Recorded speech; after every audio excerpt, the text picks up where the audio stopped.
Shalom, selamat pagi Bapak Ibu dan saudara-saudaraku yang dikasihi oleh Tuhan. Senang sekali pagi ini saya bisa menjumpai Bapak Ibu di dalam tayangan video singkat ini. Dan di awal tahun 2024 ini, sekali lagi saya mengucapkan selamat tahun baru. Sungguh satu anugerah Tuhan yang besar bagi kita untuk pagi ini bisa berjumpa kembali dengan saya. Dan sebelum kita membaca dan merenungkan kebenaran firman Tuhan di pagi hari ini, mari kita tunduk kepala, kita berdoa. Mari kita berdoa. Bapa yang baik, yang mengasihi kami, Tuhan Yesus Kristus Juru Selamat kami yang hidup. Di pagi hari ini Tuhan, kami bersyukur, berterima kasih kepadamu. Sebab Engkau telah memberkati kami dan memimpin kami, menuntun, menjagai kami di sepanjang tahun 2023 yang telah berlalu. Bahkan saat ini Tuhan, Engkau izinkan kami untuk kami boleh memasuki tahun yang baru, tahun 2024. Tuhan, kami rindu firman-Mu hari ini menguatkan kami. Firman-Mu hari ini meneguhkan kami untuk kami boleh menjalani di tahun 2024 ini berjalan bersama dengan Engkau. Ada rasa takut, khawatir, gentar. Kami tidak tahu apa yang akan terjadi dan kami alami di tahun 2024 ini. Tetapi kami percaya bahwa Tuhan tidak pernah meninggalkan dan membiarkan kami. Karena itu ya Tuhan, tolong kami, berkati firman-Mu hari ini untuk terus menyapa kami dan mengingatkan akan kami. Demi nama Tuhan Yesus, kami bersyukur, kami berdoa. Amin. Bapak Ibu dan saudara-saudaraku yang dikasihi oleh Tuhan, pagi ini saya akan membaca satu kebenaran firman Tuhan di dalam Ibrani pasal 13. Satu ayat yang mungkin Bapak Ibu dan saudara sudah hafal di dalam Ibrani pasal 13 ayat yang kelima. Saya akan membaca untuk saudara. Janganlah kamu menjadi hamba uang, dan cukupkanlah dirimu dengan apa yang ada padamu. Karena Allah telah berfirman, Aku sekali-kali tidak akan membiarkan engkau, dan aku sekali-kali tidak akan meninggalkan engkau. Firman Tuhan berkata di awal tahun ini, saudara, aku sekali-kali tidak akan membiarkan engkau, dan aku sekali-kali tidak akan meninggalkan engkau. Tema kita pada pagi hari ini adalah kawan yang sejati. Nah saudara, saya akan mengawali renungan pagi ini dengan sebuah cerita. Ada seorang bernama Joseph Scriven. Dia adalah seorang penyair ternama dari Irlandia yang pada waktu itu ingin menikahi kekasihnya, saudara. Tetapi tragis sekali, sehari sebelum pernikahan itu terjadi, sang kekasih pergi untuk selamanya karena tenggelam. Saudara, di usia yang relatif masih sangat muda, Joseph Scriven kurang lebih 25 tahun. Demi mengobati luka hati dan kesedihannya, maka ia kemudian memutuskan untuk pergi pindah ke Kanada. Saat beberapa lama kemudian waktu di Kanada, ia mendengar sebuah kabar yang sangat tidak mengenakan, saudara, yang membuat hati Joseph Scriven ini sedih, yaitu ibunya sedang sakit keras. Yang membuat dia makin sedih lagi adalah ketika dia ternyata tidak bisa kembali pulang ke Irlandia, saudara. Lalu kemudian Joseph Scriven ini menulis sebuah puisi untuk menghibur sang ibu.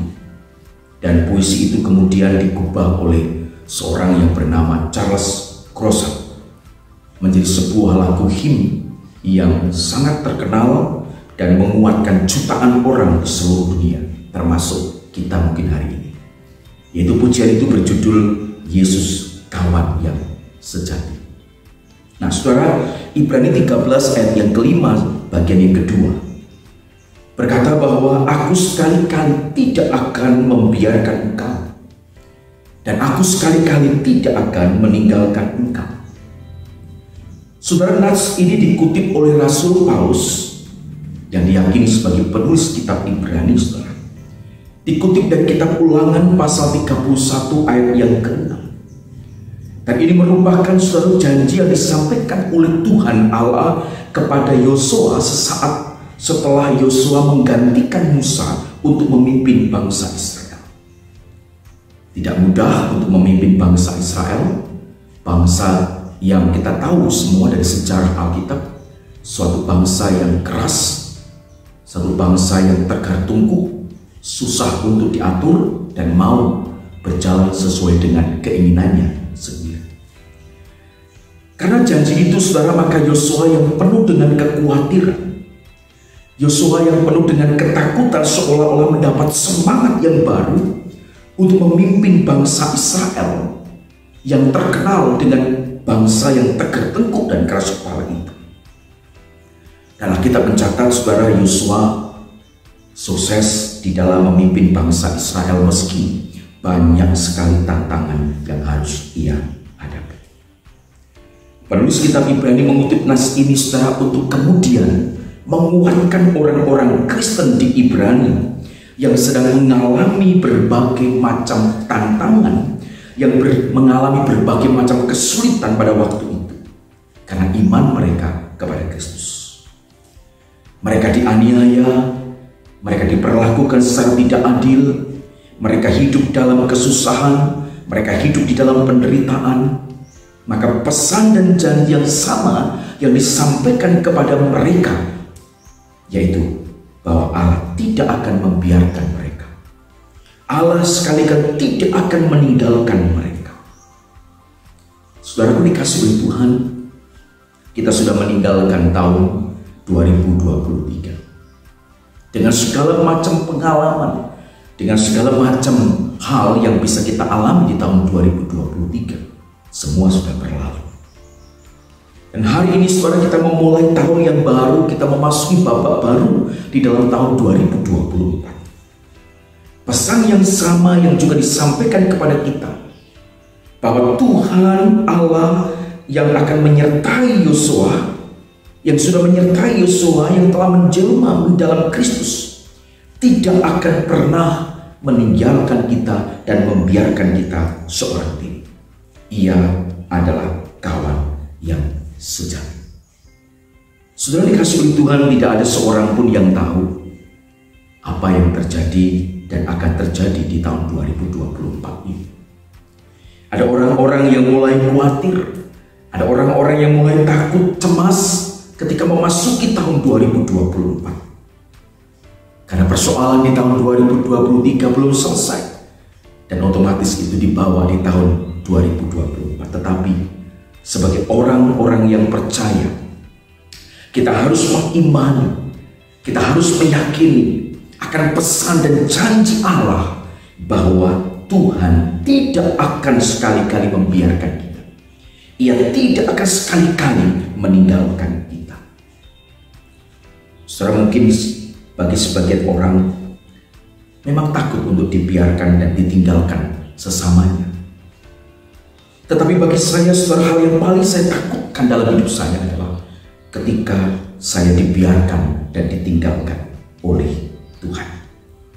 Tetapi puji syukur kepada Tuhan, di sepanjang tahun 2023, mulai dari 1 Januari 2023 sampai 31 Desember 2023, Tuhan tidak pernah membiarkan dan meninggalkan saya. Dia selalu ada bersama dengan saya. Dan hal ini juga cocok sekali dengan apa yang ditulis di dalam Yesaya 7 ayat yang ke-14, Yesaya 8 ayat yang ke-8, Matius 1 ayat yang ke-23. Tuhan kita ada Tuhan yang Immanuel, Tuhan yang selalu beserta dengan kita, Tuhan yang bersama kita, Tuhan yang dengan kita menjalani kehidupan kita sehari-hari. Saudara yang dikasih oleh Tuhan, memang saudara, Tuhan berjanji tidak akan membiarkan kita, tidak akan meninggalkan kita. Dia selalu Immanuel bersama dengan kita. Namun bukan berarti, saudara, hidup kita tidak akan ada sakit, tidak akan ada penderitaan, tidak akan ada kesulitan, tidak akan ada pergumulan. Bukan itu. Susah, senang, sehat, sakit, kesulitan dan pergumulan akan tetap mengisi kehidupan kita dan hari-hari kita di tahun 2024. Tetapi saudara, sungguh pun demikian, kita tidak akan menghadapinya sendiri. Karena Tuhan ada bersama dengan kita. Saudara, mari kita memasuki dan menjalani tahun baru di 2024 ini dengan sebuah keyakinan iman yang sama. Mari kita memasuki, mari kita menjalani hari-hari ini dengan sebuah keyakinan bahwa Tuhan sekali-kali tidak akan membiarkan kita. Bahwa Tuhan Allah sekali-kali tidak akan meninggalkan kita. Dan Dia akan selalu bersama dengan kita. Mari kita terus dekat dengan Tuhan. Mari kita terus membangun keintiman dengan Tuhan. Supaya kita makin merasakan betapa dekatnya Tuhan bersama dengan kita. Tuhan Yesus memberkati. Mari kita berdoa. Kami bersyukur kepadamu ya Tuhan. Engkau tidak pernah membiarkan kami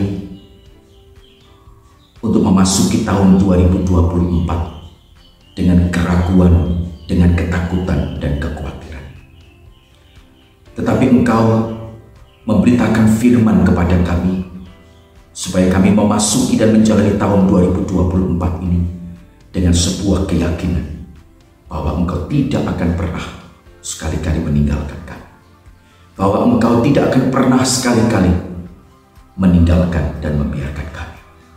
Tuhan, terima kasih karena Engkau selalu ada bersama dengan kami. Biarlah hari-hari kami di tahun 2024 ini kami terus bisa menjalani dengan sukacita, dengan penuh kebahagiaan, dan menjalani dengan iman dan keyakinan bahwa Tuhan ada bersama dengan kami. Berkati seluruh jemaat yang sudah mendengarkan firman-Mu hari ini.